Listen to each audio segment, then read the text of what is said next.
모든 영광을 살아계신 하나님께 돌려드립니다. 오늘 창세기 39장을 통해서 은혜 받습니다. 우리 한국교회와 주의 종들 그리고 제 동영상 설교를 시청해 주신 분들을 축복합니다. 태양에 결실케 하는 보물과 태음에 자라게 하는 보물로 축복합니다. 오늘도 그건 이렇습니다. 한번 생각하고 교통정리하고 넘어가는 그한 시간으로 함께 하겠습니다. 유튜브 방송에 가끔 보면은 가톨릭 신부인 황창현 신부의 동영상 강의가 가끔 나오더라고요. 근데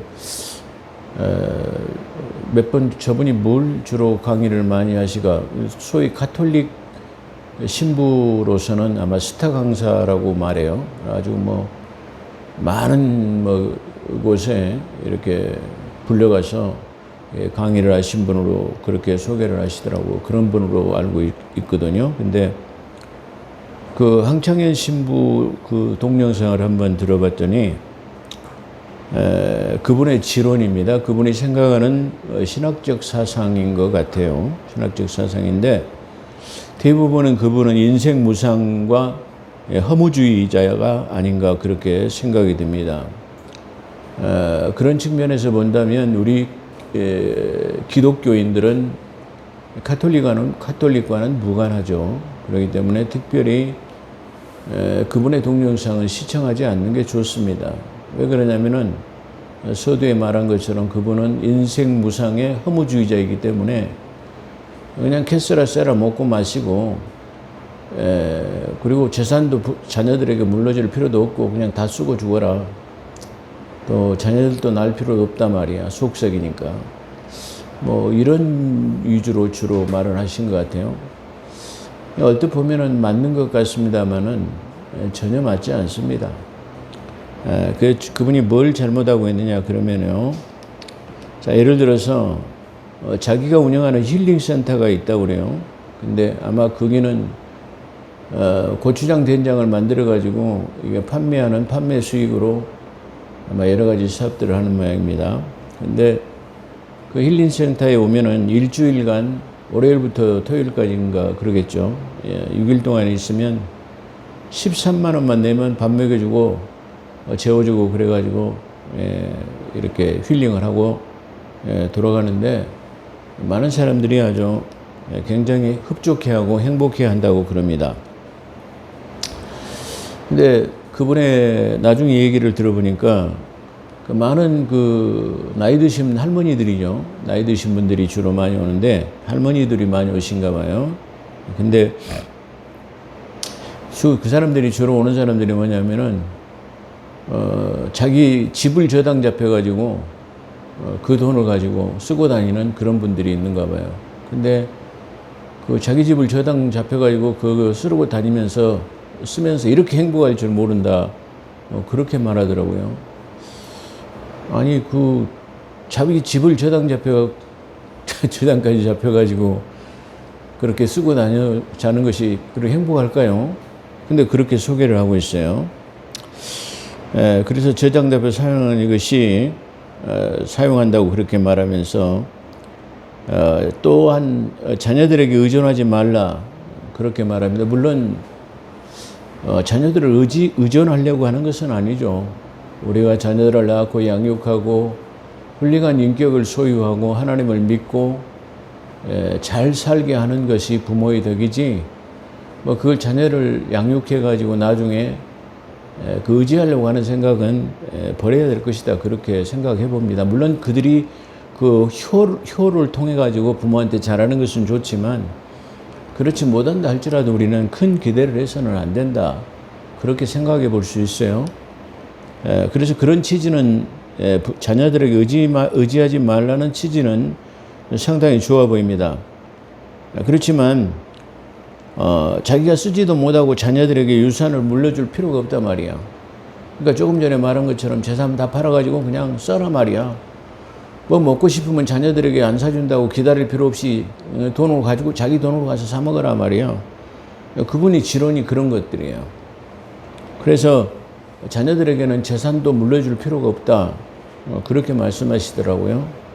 근데 그런 내용들이 그러면 과연 성경하고 맞는가? 하나님의 말씀하고 맞는가? 그렇게 생각해 보면 전혀 안 맞는다. 그렇게 말씀드릴 수 있어요.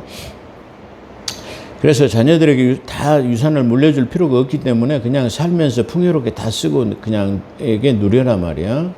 그렇게 말하면서 또한 자녀들 중에서 아들이 성장하면 부모에게 대항한다. 되죠. 부모에게 대항하고 그런단 말이에요. 통계학적으로 보면 아들이 아버지를 대적, 부모를 대적하는 것이 약 54%의 통계학이 나왔답니다. 며느리는 보통 14% 부모에게 대적한다고 나옵니다. 근데 딸은 11%밖에 부모의 대적을 하지 않는다. 그런 통계학이 나왔다고 그래요. 그러면서 남자아이 둘을 두면은 부모가 108%의 스트레스를 받기 때문에 아들을 낳지 말라. 그런 내용의 그 사람의 지론입니다. 그렇다면 많은 시간이 지나, 그렇게 만약에 그분의 뜻대로 산다면 아들을 낳지 않으면 결국에는 어떻게 되겠어요? 씨가 말라지겠죠. 대가 끊기겠죠. 그래갖고 종말이 오겠죠. 물론 그렇게 하지 않더라도 종말은 오겠죠. 우주적인 종말은 반드시 필연적으로 오게 되어 있습니다. 그렇지만 그 종말이 이와 같은 인위적인 종말이 되어서는 안 되는 것입니다. 하나님 없이 평화를 오게 하는 것은 맞지 않습니다. 그렇죠? 근데 대부분 사람들이 하나님 없는 평화를 통해 가지고 무기를 증강해 가지고 힘의 균형을 힘을 가져서 평정하려고 하는, 평화를 갖게 하려고 하는 것은 좀 다른 문제다. 그렇게 생각해 볼 수 있습니다. 그렇기 때문에 그런 지론은 성경 중심 사상하고는 전혀 다른, 하나님께서 우리에게 주신 것은 유업을 자녀에게 물려주는 것을 말씀하시고 계세요. 그 유업을 자녀들이 물려받으면 또 자녀는 그 자녀에게 계승되는 것을 하나님의 뜻이에요. 이 앞전에 우리가 공부한 것처럼 계대법이라고 하는 것은 혈통을 이어가지고 기업을 이루는 것을 말해요. 하나님께서는 계대라는 법을 통해 가지고 혈통이 계속적으로 계승되어지는 것을 원해요. 그것이, 그러니까 옛날 우리 조상의 선조들은 밤나무를 심어 놓으면은 누가 먹습니까? 그 아들들이 다 따먹어요. 손주가 따먹고.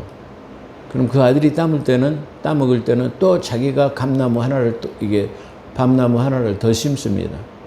그러면 그 손자가 따먹고 더 많은 양을 따먹겠죠. 그러면 그 손자는 자기 할아버지, 아버지가 물려진 그 밤나무를 따먹으면서 또 한 그루를 심어요.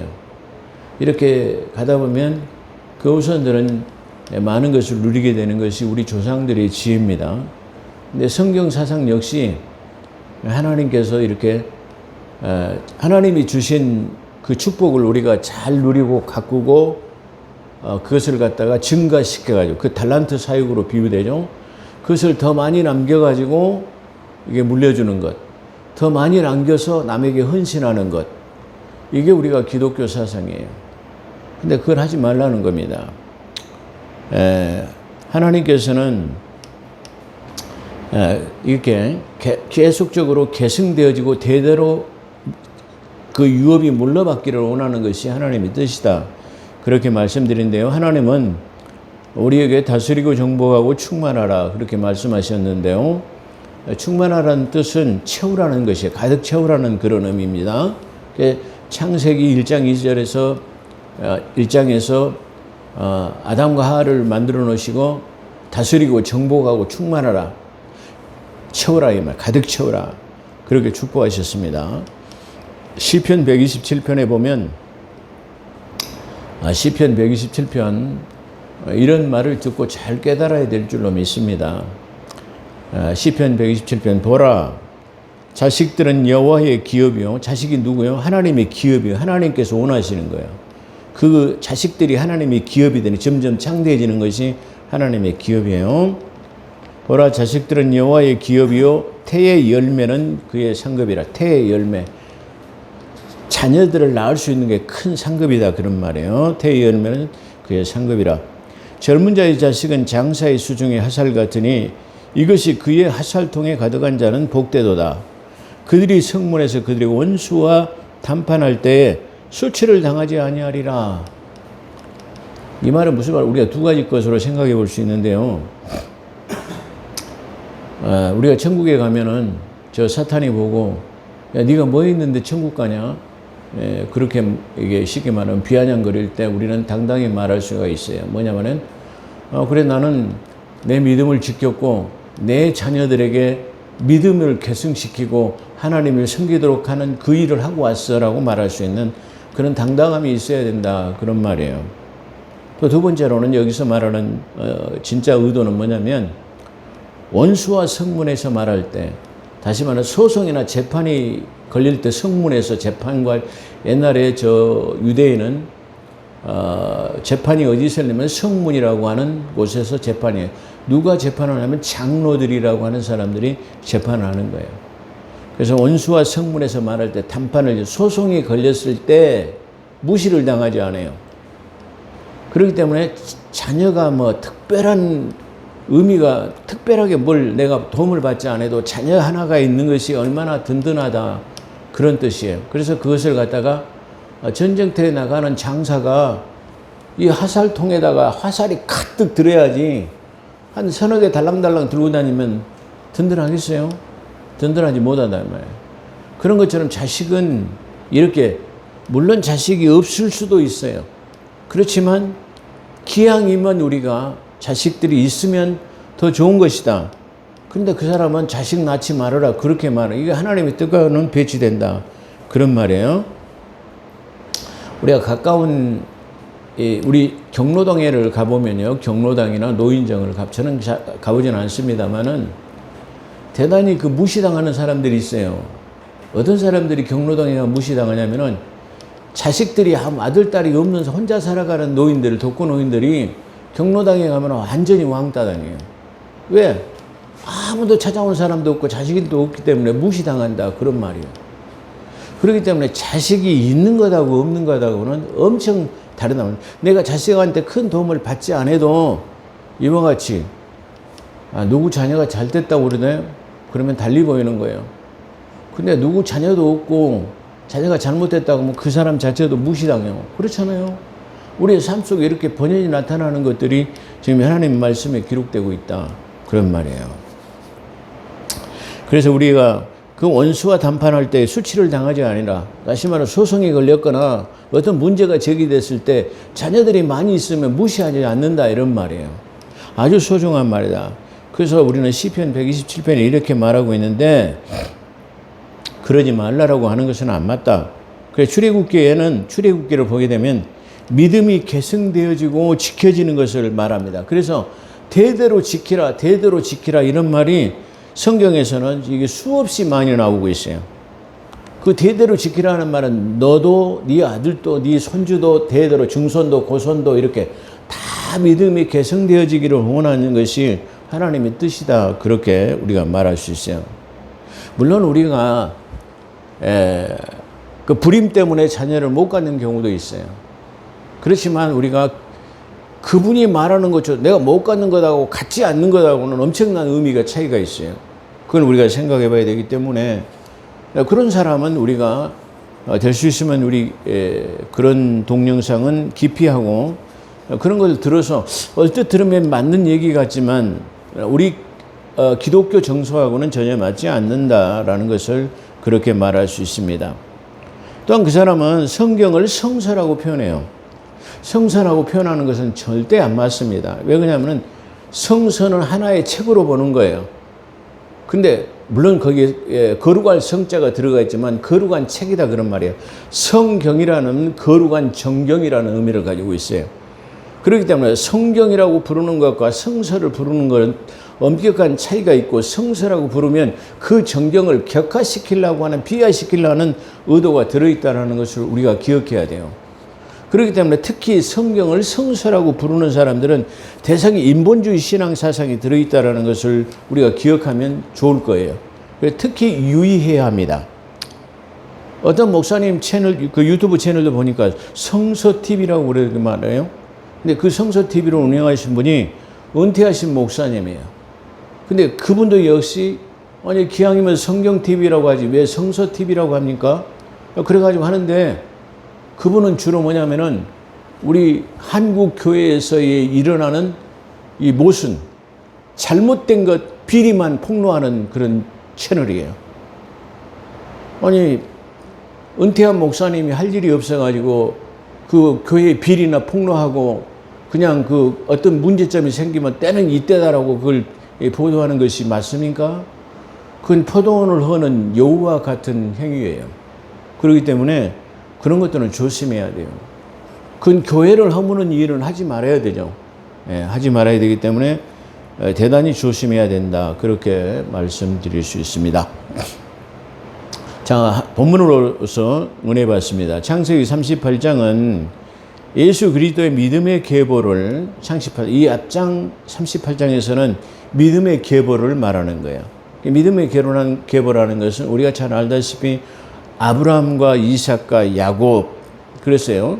근데 지금 그 야곱의 얘기 중에서 그 사랑받는 요셉의 이야기를 하다가 애굽으로 팔려가는 것으로 끝나고 그 다음에 갑자기 유다의 얘기가 대두됐어요.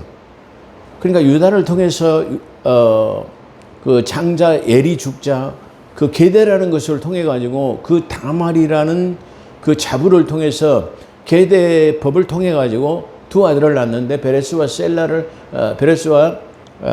그 누굽니까? 세라를 낳았다. 베레스와 세라를 낳았다. 쌍둥이였죠. 쌍둥이를 그렇게 낳았다고 그렇게 성경에서 증거하고 있습니다. 이건 뭐냐면은 지금 하나님의 역사는 지금 아브라함에서부터 이삭, 야곱, 그 다음에 유다, 야곱에서 유다, 그 다음에 베레스와 세라를 통해 가지고 계속 전승되어진다라는 것을 의미하면서 하나님의 이야기는 계속 전개되는 거예요. 그걸 말하는 거예요.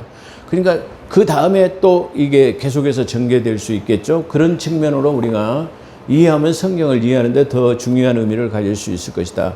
그렇게 우리가 생각해 볼 수 있습니다. 그래서 창세기 37장에서는 요셉이 팔려가는 이야기로 끝나고 38장에서는 유다의 그 계대법이라고 하는 다말의 이 얘기를 통해서 그것을 베레스와 세라의 쌍둥이를 낳은 것으로 끝나고 지금 다시 39장에서는 바로 이 팔려갔던 요셉의 이야기로 계속되어지고 있습니다. 요셉은 이스마엘 사람의 미디안 사람의 손에 팔려서 이집트의 친위 대장인 보디발의 집에 팔리게 되었고 그 집에 팔리게 됐어요. 근데 여호와께서 요셉과 함께 하심으로 그가 형통한지라 그랬습니다. 우리의 삶이 형통하지 못하면 하나님과 동행하지 못하고 하나님과 함께 하지 못한다는 것을 우리가 생각해 볼 수 있어야 돼요. 그렇기 때문에 형통하다라는 것은 좌우로 어디로 가더라도 막힘이 없는 것을 형통하다 그렇게 말할 수 있어요. 그렇기 때문에 우리는 어디로 가더라도 장애물이나 막히는 일이 있다고 한다면 우리가 하나님의 관계에서 우리가 하나님과 동행하지 못하지 않는가라는 것을 한번 생각해 볼 수 있는 그런 장면이다. 그렇게 말씀드릴 수 있어요. 그래서 그 보디발의 집에 팔려갔지만 여호와 하나님께서 그와 함께 하니까 그가 형통했어요. 막힘이 없이 모든 일이 잘 되었다라는 말이에요. 그런데 이것을 누가 봤느냐면은 보디발이라는 그 집 주인 친위대장, 요즘 말하면 친위대장이면 누구냐면은 대통령 경호실장이에요. 대단히 높은 지위를 가지고 있는 그 무소불위의 칼을 휘두를 수, 그때 당시 군주 시대의 친위대장이라고 하면 경호대장이라면은 무소불위의 칼을 휘두를 수 있는 막강한 권력을 가진 사람이에요. 근데 그 사람이 가만히 보니까 저 요셉이라는 사람이 자기 집에 종으로 들어온 뒤로는 자기 집이 다 잘 돼. 막힘이 없어. 전에는 저 종이 우리 집에 들어오기 전에는 우환도 있고 복잡한 일이 많고 사건 사고가 많아가지고 밤에 집에 들어오면 막 불려나가고 비상이 걸리고 막 이런 일들이 비일비재하고 안 되는 일이 많고 뭐 다치는 일도 많았다. 예를 들어서 우리가 표현하면 그래요. 아니 그런데 저 지금 히브리 종이라고 하는 지금 저 요셉이라는 저 종놈이 우리 집에 오더니 이게 다 집이 화평하고 모든 것이 다 잘 돼. 그래서 주인이 가만히 저놈을 유심히 살펴보니까 저놈이 하는 일은 다 잘 되는 거야. 그러니까 저 요셉이라는 지금 이 사람이 우리 집 종으로 들어오더니 제가 하는 일마다 다 잘 되는 거야. 그리고 하는 일이 지혜로운 거야. 그래서 이 보디발이 여호와께서 그와 함께 하시는 것. 그래서 가만히 보니까 저놈이 하는 게 독특한 게 있어. 어떤 거죠? 이 지금 자기 집에 팔려온 종이 누구냐면은 여호와 하나님을 섬긴다라는 거야. 할렐루야. 그래서 지금 이 보디발이라고 하는 이 경호대장이, 경호실장이 우리 집이 잘 되는 이유가 제가 하나님을 섬기는 사람이었기 때문에 잘 됐구나. 그래서 여호와와 함께 하심을 봄으로 말미암아 그에게 모든 소유를 맡겼다. 할렐루야. 나와 여러분이 하나님과 함께 하심을 주변 사람들이 보게 되기를 주의 이름으로 축원합니다.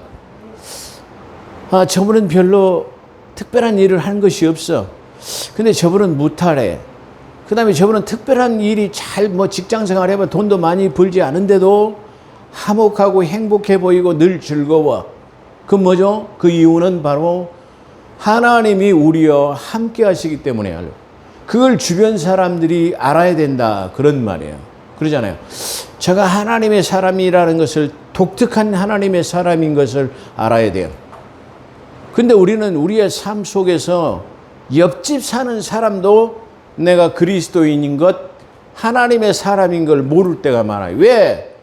내가 그걸 드러내지 않기 때문에 그래요. 그러면 우리가 여기서 이 성경에서에 드러나고 있지 않지만 말이에요. 뭐가 있죠? 이 요셉이라는 사람은 정해진 시간에 하나님을 찾는 사람이었다라는 것을, 하나님을 경외하는 사람이었다라는 것을 우리가 알 수 있어요.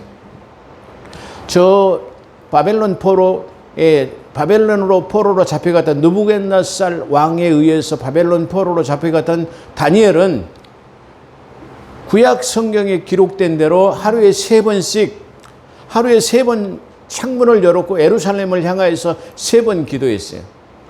그러니까 그걸 통해 가지고 뭐요? 그 주변에 그 원로 대신들이라는 것이라든가 바벨론에 있는 모든 신하들, 모든 사람들이 저 다니엘이라는 사람은 하루에 3번씩 자기의 하나님 여호와를 경외한단 말이야. 기도한다. 그래가지고 느부갓네살 신상을 만들어 놓고 섬기지 않는 저 사람은, 다시 말하면 하나님을 섬기니까 죽여라 말이야. 그래서 어떻게 했어요? 사자굴에 집어넣었잖아요. 근데 하나님께서 그 사자의 입을 막음으로써 다시 말해 하나님께 건져주신 걸 우리가 알잖아요.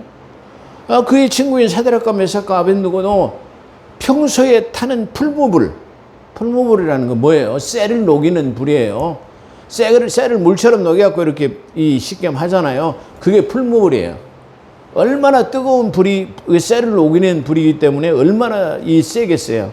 근데 평소보다도 그 센 불에다 7배를 더 하는 식겸하는 펄펄펄 끓는 이 용광로 속에다가 누구를 집어넣었어? 사드락과 메삭과 아벳느고라는 3사람을 집어넣었단 말이에요. 근데 그 불 속에 들어가 있는데도 그와 느부갓네살의 왕이 보니까 그 3사람을 거기다가 풀무불 속에다, 타는 풀무불 속에다 집어 던졌는데 거기 이 사람이 왔다 갔다 하는 그림자가 4사람이 왔다 갔다 하는 거예요. 그 중에 한 사람은 여호와 하나님인 줄로 믿습니다. 아멘. 이와 같이 하나님이 함께 동행하실 때 우리는 어떠한 고난과 역경 속에서도 우리가 이길 수 있다는 사실입니다. 자, 중요한 것은 누구죠? 이와 같이 쉽게 말하면 다니엘은 하루에 3번씩 예루살렘을 향해서 기도했다는 하나님의 사람인 걸 드러낸 거야. 또 이 사드락과 메삭과 아벳느고도 역시 왕의 진찬이라고 하는 그 음식을 먹지 않은 사람들이에요. 왕의 진찬이라는 말은 거기서 뭔 말이냐면은 그 우상에게 먼저 이 음식을 전부 만들면 우상에게 먼저 진상을 하는 거예요. 우상에 차려놓고, 옛날에 우리 제사 지내면 제사상 다 지내놓고 거기다 숟갈 꽂아놓고 술도 따라놓고 담배도 피우고 해가지고 한 10분 지나고 나면 그걸 갖다 먹잖아요. 그런 것처럼 저 느부갓네살 왕은 전부 진찬을 만들어가지고 저기 제사를 지낸 거예요. 그러고 나서 그 음식을 갖다 먹으라는 거예요. 그렇기 때문에 그걸 먹지 않았다고 기록한 것이 바로 그런 측면이에요. 그걸 통해서 다시 말하면 그가 하나님의 사람인 것을 드러낸 거야. 우리도 역시 어디로 가더라도 하나님의 사람인 것을 드러내야 돼요. 제가 요즘에 회개하는 것이 하나 있습니다. 어떤 것이냐면은 제가 가끔 이게 외식을 할 때 식당에 가서 밥을 먹을 때 별로 기도를 잘 안 해요. 근데 기도를 안 한 이유는 뭐냐면은 우리가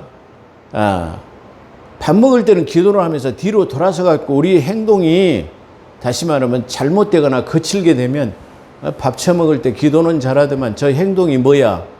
이런 손가락을 받아가지고 하나님의 영광을 가릴까 싶어가지고 저는 그렇게 하진 않아요.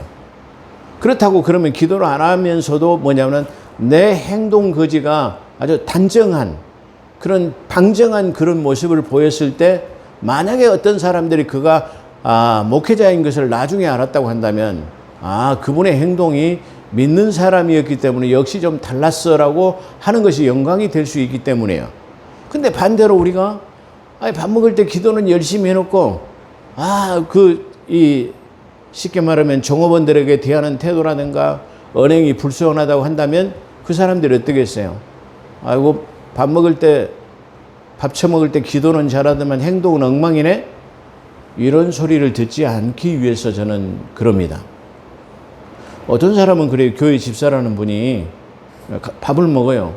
기도는 열심히 잘해요. 밥 먹고 금방 바깥에 나가서 담배 피워버려요. 그러면 그걸 본 사람들이 어떻게 되겠어요?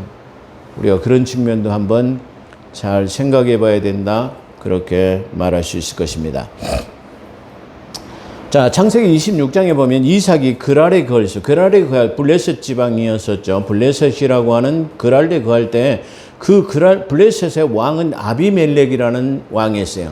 성경에서 아비멜렉이라는 왕이 나오는데 이 아비멜렉이라는 왕은 누구냐면은 블레셋을 통치하는 왕이에요. 블레셋은 5 방백을 통해 가지고 통치하는데 그 중에서 에글론을 통치하는 왕이 제일 으뜸 가는 왕이에요. 그가 누구냐면은 아비멜렉이라는 왕이에요. 근데 이 아비멜렉이 지금 저 블레셋 지방에 살고 있는 이삭이 그쪽에 들어와서 지금 살고 있어요. 근데 이삭이 잘 되고 창대해지니까 시기를 해요. 그래가지고 우물도 메꿔버리고 쫓아내가지고 저 그랄 산 꼴짜기에 가가지고 그렇게 살게 됐어요. 그렇게 살고 있는데 어느 날 누구죠?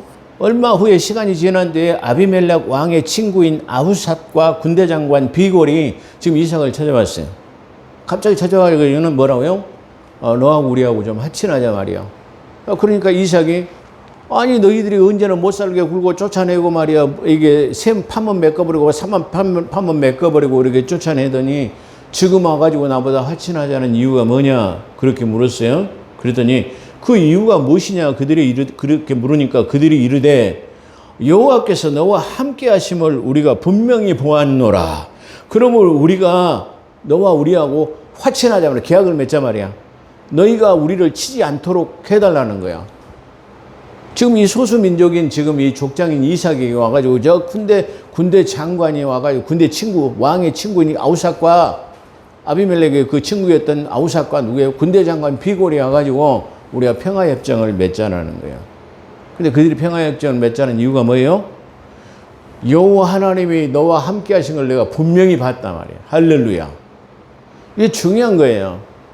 오늘날 그리스도인들이 유사 그리스도인이라는 건 무늬만 그리스도인이야. 무늬만. 근데 안에는 그렇지 못해요. 그렇잖아요? 그런 것처럼 우리가 무늬만이 그리스도가 아닌 뼛속까지도 예수 그리스도가 돼야 돼요. 내 안에는 지난번에 제가 말씀드린 것처럼 사도행전 강의 때 말씀드린 것처럼 우리는 성찬이라고 하는 유월절 예식에 참여하는 자가 돼가지고 예수의 떡이라고 하는 육체를 우리가 먹은 바 되었어요. 예수의 피라고 하는 포도주를 내가 먹은 바 되었어요. 그래서 그걸 먹음으로 우리가 다시 말하면 예수의 흔적을 가진 사람이 되었다고 말한 것처럼 우리는 겉만 무늬만 예수를 믿는 사람이 아니라 우리 속에 피까지 예수 그리스도의 피가 흘러요. 할렐루야. 그러한 믿음의 사람이 되어야 된다. 그렇게 말씀드릴 수 있습니다. 그렇기 때문에 우리가 다시 말하면 모든 것이 여호와 하나님이 우리와 함께 하신 것을 볼 수 있는 삶이 되어야 돼요. 자, 잠언 16장 7절에 보면 사람의 행위가 하나님을 기쁘시게 하면 원수라도 화목해 하시느니라. 할렐루야. 나무시갈 필요 없어요. 내 자신이 이걸 하나님을 기쁘시게 하는 것인가? 이게 내가 하는 행동이 하나님을 기쁘시게 하지 않은 것인가? 이렇게 생각하면 돼요. 만약에 내가 하는 이 행위가 하나님을 기쁘시게 하는 것이라고 한다면 뭐예요? 원수라도 화목해 돼요.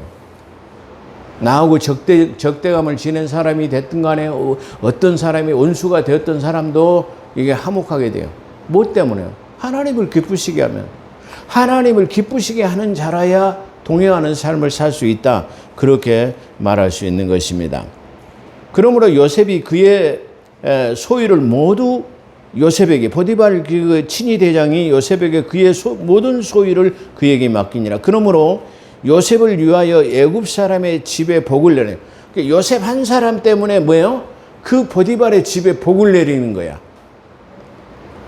나 한 사람을 통해 가지고 교회가 복을 받으면 돼요. 누가 뭐라고 하든지 내가 그 교회 간 뒤로 교회가 부흥이 됐어. 내가 기도하기 때문에 성장해라고 하는 그런 신앙과 믿음이 있어야 돼요. 왜? 그만한 믿음과 그러한 자부심을 가질 수 있는 것은 자기가 그만큼 그 교회의 애착과 사랑을 가지고 있고 그 교회를 기도하기 때문에 그런 거예요. 그런 것처럼 내가 누가 뭐라고 하든 간에 나는 우리 교회를 위해서 기도하고 내가 우리 교회를 위해서 헌신하기 때문에 반드시 우리 교회는 잘 될 것이야. 나 한 사람으로 인해서 교회가 잘 될 거야. 나 한 사람으로 인해서 내가 다니는 회사가 잘 된 거야. 내가 다니는 회사가 잘 되는 이유는 내 믿음을 보시고 하나님이 요셉의 믿음을 보고 보디발의 집을 축복하신 것처럼 나 한 사람 믿음의 사람을 통해서 내 회사가 잘 되는 거야. 나 한 사람의 믿음을 통해서 교회가 잘 되는 거야. 나 한 사람의 믿음을 통해서 가정이 잘 되고 자녀가 잘 되고 할렐루야. 그런 신앙과 믿음이 우리에게 있어져야 된다. 그런 말이에요. 저는 그걸 체험했어요. 목회하기 전에 신학하면서 잠깐 다니던 회사가 있었어요. 근데요, 그 회사가 제가 있을 동안에는 아주 승승장구 엄청나게 번창하고 성장했어요. 근데 내가 노조 간부가 되다, 사람들이 나를 막 음해하고, 아주 나를 시기하는 무리들이, 그래가지고 내가 너무나 애통한 일을 당해가지고, 이런, 우리 노조원이나 회사를 위해서 일해왔던 것이 내가 저런 사람들을 위해서는 일할 필요가 없겠구나 생각하고 제가 회사를 그만뒀어요. 근데 더도 말고 덜도 말고 3년 가다가 그 회사가 공중분해돼 버렸어요. 내가 그만둘 때는 퇴직금이고 뭐이고 내 지분이고 다 찾아갖고 보상을 받고 나왔어요. 근데 3년 후에 회사가 공중분해돼 버리니까 회사가 싹 망해버리고 퇴직금 한 푼 못 받고 월급도 못 받고 다 그렇게 공중분해돼 버리는 그런 결과를 체험했어요. 몇 년 뒤에 그 같이 근무했던 회사의 동료가 그러더라고요. 그 나이가 나보다 어린 동료인데, 형님은 어떻게 성견지명이 있어가지고 그 회사를 그만두시더니 우린 퇴직금 한 푼 못 받고 월급도 밀린 거 못 받고 공중분해돼 버렸습니다. 그러더라고요. 그 사람이 말이에요. 형님이 하나님 믿기 때문에 그런가요? 그렇게 말하더라고요. 나는 누가 뭐라더라도 내가 가는 곳은 잘 되는 곳이라고 하는 신앙과 믿음이, 나 믿음이 한 사람 때문에 모두가 잘 되고 직장이 잘 되고 가정이 잘 되고 교회가 잘 된다라는 그런 신앙과 믿음이 있는 것은 대단히 중요하다. 그렇게 말할 수 있어요. 그의 소유를 다 맡겼다고 말합니다. 근데 요셉은 용모가 빼어나고 아름다웠다라고 그 말이에요. 근데 여기서 요셉이 아주 아름답고 빼어난 용모를 가지고 있었다는, 이건 누구냐? 예수 그리스도의 유형이에요. 그러니까 제가 지난번에 서두에 한번 말씀드린 것처럼 이 요셉은 예수 그리스도의 닮은 유형이 38가지인가 돼요. 근데 여기서도 보디발이라고 하는 사람이 모든 소유를 그에게 맡긴 것은 마치 저 하나님께서 아들 예수에게 모든 것을 맡긴 것 같은 그런 유형이 들어있어요. 또 여기서는 뭐예요? 그의 용모가 빼어나고 아름다웠다라는 것은 제가 언젠가 말씀드린 것처럼 예수 그리스도는 우리 이 사람, 인간 중에 인간에서 가장 뛰어난 아주 아름다운 용모를 가지고 있는 분이 가장 잘생긴 미남자가 예수 그리스도예요. 할렐루야. 그래서 그걸 제가 말씀드린 적이 있었는데 바로 그런 분이기 때문에 그렇다고 말씀드릴 수 있었습니다. 자, 너무나 잘생기고 빼어났기 때문에 보디발의 아내가 계속 이 유혹을 해가지고 동침하자고 그렇게 말합니다. 근데 요셉의 고백은 내가 하나님 보는 앞에서 하나님 앞에 어찌 내가 이 큰 죄를 득죄하리요 그래. 내가 하나님 보는 앞에서 내가 어찌 죄를 죄를 얻을 수가 있습니까? 그러게.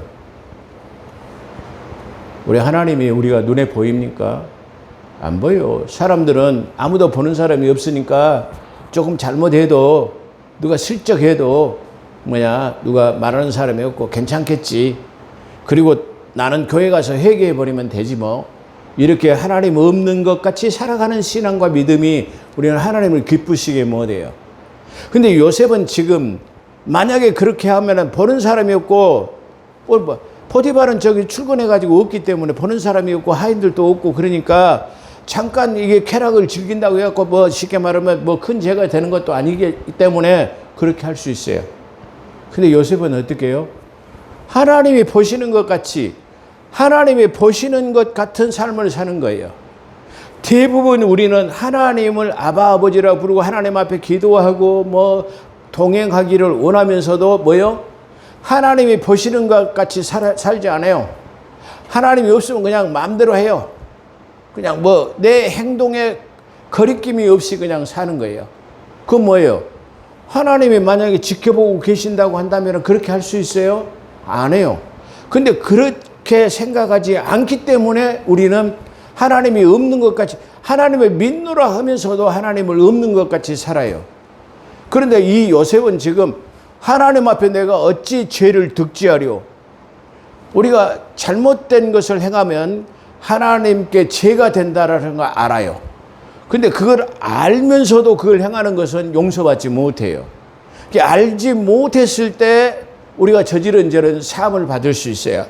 근데 한번 은혜를 받고 비침을 얻고 죄를 지으면 다시 회개하는 법이 없다라고 히브리서에서 말하고 있는 것처럼 우리가 그것이 하나님 앞에 죄가 된다는 것을 알면서 지은 죄는 그건 교만, 자만 우리가 용서받을 수 없는 거예요.